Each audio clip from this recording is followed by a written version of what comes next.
Terima kasih Anda masih bersama kami. Korban perundungan oleh kakak kelasnya dirujuk ke RSUD Margono Soekarjo, Purwokerto. Pasalnya korban menderita patah tulang rusuk sehingga harus menjalani operasi serta perawatan yang intensif. Sementara itu Polresta Cilacap telah menetapkan 2 tersangka dalam kasus perundungan pelajar SMP di Cilacap ini. Kedua tersangka berinisial MK 15 tahun dan WS 14 tahun. Setelah menjalani perawatan di RSUD Majenang Cilacap, Jawa Tengah, FF, pelajar SMP yang menjadi korban perundungan oleh kakak kelasnya, dirujuk ke RSUD Margono Soekarjo, Purwokerto, Kamis sore. Pemindahan korban dilakukan dengan menggunakan ambulans dari Polres Banyumas. Korban harus menjalani operasi serta perawatan yang intensif karena menderita patah tulang rusuk.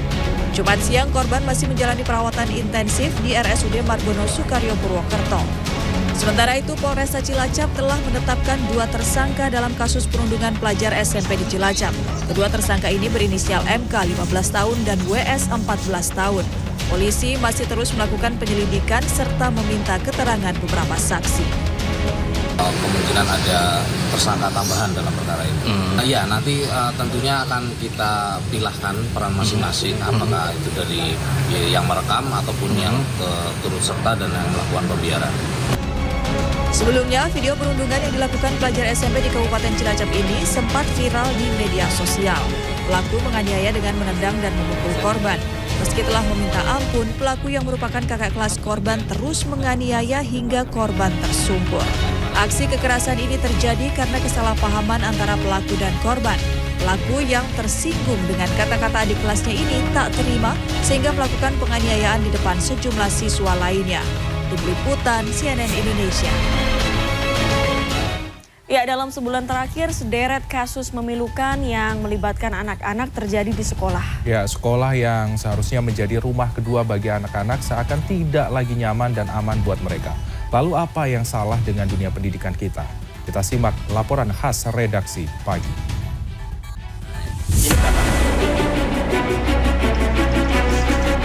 Anak kelas berapa ini? Dalam sebulan terakhir, sederet kasus memilukan terjadi di sekolah. Mulai dari anak diduga mengalami kebutaan karena dicolok dengan tusuk bakso, pembacokan guru oleh siswa, perundungan oleh sekelompok siswa di Cilacap. Dan terakhir, siswi sebuah sekolah dasar negeri di kawasan Pesanggerahan, Jakarta, tewas usai melompat dari lantai 4 gedung sekolah. Meski belum diketahui motif korban melompat, peristiwa itu seakan menjadi sinyal sekolah tidak lagi aman dan nyaman untuk anak-anak. Pasca kejadian siswi kelas 6 SD yang diduga melompat dari lantai 4, proses belajar mengajar di SD Negeri 06 Pesanggerahan, Jakarta Selatan untuk sementara dihentikan dan diubah menjadi sistem online ataupun PJJ. Nah, ini merupakan gedung tempat kejadian perkara pada Rabu pagi lalu dan TKP persisnya juga sudah ditutupi oleh garis polisi, sementara untuk akses menuju lantai 4 sendiri sudah ditutup dan dikunci oleh pihak sekolah. Dalam kasus siswi SD melompat, keluarga korban menuturkan anak mereka sempat menangis histeris di toilet sekolah sebelum peristiwa memilukan itu terjadi. Setelah dia marah, masuk ke kamar mandi. Setelah dinasihati sama gurunya, dia masuk kamar mandi, dia jerit-jeritan. Habis dia jerit-jeritan, dia ambil bangku. Meski belum diketahui motif korban melompat, peristiwa ini dipastikan membuat seluruh siswa di sekolah tersebut merasa trauma. Komisioner KPAI Bidang Pendidikan Aris Adi Leksono menuturkan KPAI akan melakukan pendampingan trauma healing untuk para guru, murid, dan keluarga korban. Apa yang sudah terjadi, yang pertama kami berharap agar video yang sempat viral ya, mohon untuk kemudian bisa dihentikan karena itu bisa membuat trauma pada keluarga korban dan tentu harapannya suasana ini bisa kembali kondusif sehingga ada 314 anak yang lain bisa kembali belajar. Sekolah menjadi rumah kedua bagi anak-anak karena sebagian waktu anak-anak nyaris setiap hari dihabiskan di sekolah dan tanpa pendampingan orang tua mereka. Masyarakat tentu berharap dunia pendidikan khususnya sekolah terus berbenah.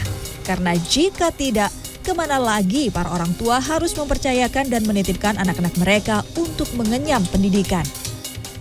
Terlepas dari tingkat keamanan gedung sekolah, Hasil riset Kemendikbudristek menunjukkan bahwa ada 24,4% peserta didik yang mengalami perundungan di sekolah.